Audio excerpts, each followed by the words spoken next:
Vector calculus ఓడిఈవిసి subject నుంచి unit 4 and unit 5 vector differentiation and vector integration ఏమేమి topics ఉంటాయి, అందులో కంపల్సరీ నేర్చుకోవాల్సిన టాపిక్స్ గురించి డిస్కస్ చేసుకున్నాం.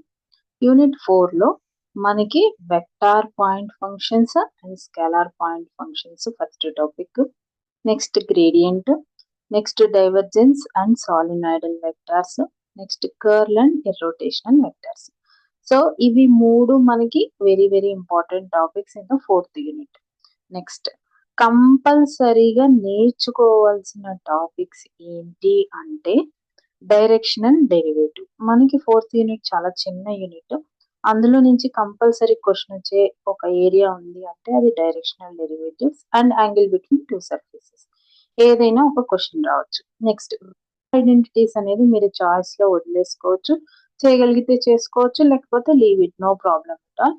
Next scalar potential of a function or scalar potential functions.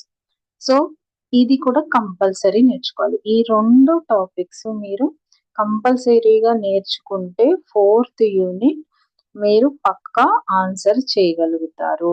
అలాగే మీకు ఇందులో లాప్లేస్ ట్రాన్స్ఫార్మ్స్, లాప్లేషియన్ ఆపరేటర్ అని ఒక ఆపరేటర్ ఉంటుంది, డెల్ స్క్వేర్. సో దాని మీద ప్రూఫ్లు ఉంటాయి, 1, 2 ఆ ప్రూఫ్లు. అండ్ సాలినాయిడల్ వెక్టార్, ఇర్రోటేషనల్ వెక్టార్ మీద కూడా ప్రూఫ్లు ఉంటాయి.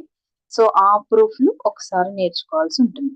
So solenoidal, irrotational vector proof, directional derivative, angle between two surfaces, scalar potential ఇంతవరకు పర్ఫెక్ట్ గా నేర్చుకుంటే long answer question 4th unit నుంచి మీరు కంపల్సరీగా ఆన్సర్ చేయగలుగుతారు. అలాగే షార్ట్ ఆన్సర్స్ రాయాలి అంటే మీరు ఖచ్చితంగా what is vector point function, scalar point function, gradient, solenoidal vector, divergence, curl, irrotational vector, వీటన్నిటికీ డెఫినేషన్స్ ఉంటే ఆ డెఫినేషన్స్ నేర్చుకోవాల్సి ఉంటుంది.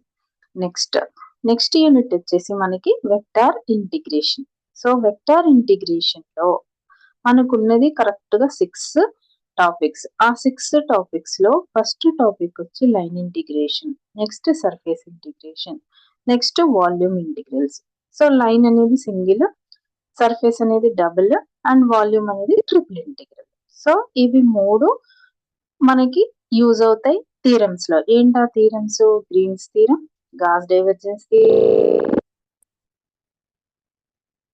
కంపల్సరీగా నేర్చుకోవాల్సిన ఒక టాపిక్ ఏంటి అంటే Green's theorem, Gauss divergence theorem. ఇవి రెండు కంపల్సరీ నేర్చుకోవాలి. ఇవి రెండు నేర్చుకోవాలి అంటే మీకు కంపల్సరీగా వచ్చి ఉండాల్సింది ఏంటి అంటే line integration, surface integration. So మీరు రెండిటి గురించి మీరు ఖచ్చితంగా ఐడియా తెచ్చుకొని next Green's, Gauss divergence theorem నేర్చుకోవాలి. Volume integral, Gauss divergence theorem చేసేటప్పుడు మీరు డైరెక్ట్ గా చేసేయగలుగుతారు, దాన్ని సపరేట్ గా నేర్చుకోవాల్సిన నెసరీ లేదు. ఇక చాయిస్ లో స్టోక్స్ థీరం వదిలేసేయచ్చు, లేదు ఇది కూడా నేర్చుకుంటాము అంటే నేర్చుకున్న మీకు ఒక ఆప్షన్ ఉంటుంది. Green's or Stokes or Gauss divergence or Stokes means any 2 theorems మీరు పర్ఫెక్ట్ గా నేర్చుకోవాలి. ఈ థీరమ్స్ లో 2 టైప్స్ ఆఫ్ ప్రాబ్లమ్స్ ఉంటాయి. ఒకటి వెరిఫై, ఒకటి యూజ్. యూజ్ అంటే ఎల్హెచ్ఎస్ కానీ ఆర్హెచ్ఎస్ కానీ ఫైండ్ అవుట్ చేస్తే సరిపోతుంది. వెరిఫై అంటే మీరు ఖచ్చితంగా ఎల్హెచ్ఎస్ ఈక్వల్ టు ఆర్హెచ్ఎస్ అని ప్రూవ్ చేయాలి. ఈ వీడియో మీకు యూజ్ అవుతుంది అనుకుంటున్నాను. Because 4th and 5th units లో ఏ టాపిక్స్ ఉంటాయి, ఏ టాపిక్స్ కంపల్సరీ నేర్చుకోవాలో డిస్కస్ చేశాను.